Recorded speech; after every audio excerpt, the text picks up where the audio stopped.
How I first heard about NeurOptimal and neurofeedback was just through word of mouth. I very much have been involved in the longevity space, the health space. I geek out about anything to do with that. So when I came across NeurOptimal, that's what really sparked my interest is the brain training side of things and what that would look like. What specific challenges that caused me to reach out to NeurOptimal? There weren't really any specific challenges. It was all more through interest. But what I did find is, as I started to engage NeurOptimal, there was probably 3 to 4 things I massively noticed within doing so.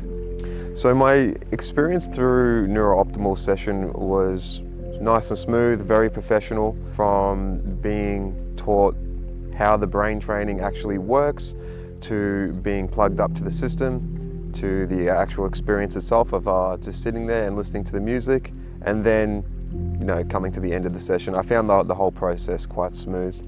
How I felt after, it always varied after each session. I very much am a person that once I am in a place of focus throughout my day, I can get very much caught up in my own head, a lot of energy up in my own head, and I found that through a session it very much regulates the nervous system. So I found a lot of myself being able to come back into my body and to come back into a place of being present. So the changes I've noticed since I've started, one thing would be focus. I think about 5 to 6 weeks into doing sessions, my focus on when I would focus on a task, when I would focus on putting my mind towards something, I would say had gone up about 60 to 70%. So there was a massive noticeable difference in just my everyday focus towards things.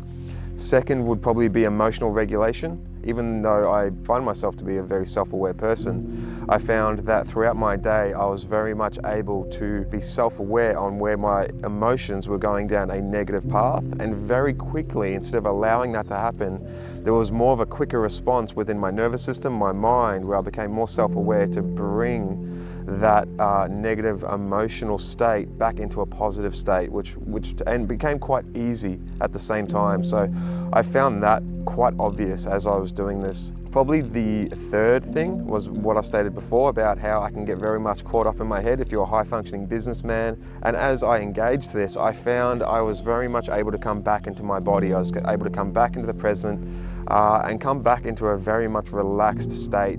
What I would say to someone who is on the fence whether or not they should try it, don't knock it till you try it. Enable yourself to be self-aware as you're doing it and really pay attention to the benefits this thing can actually really bring into your life.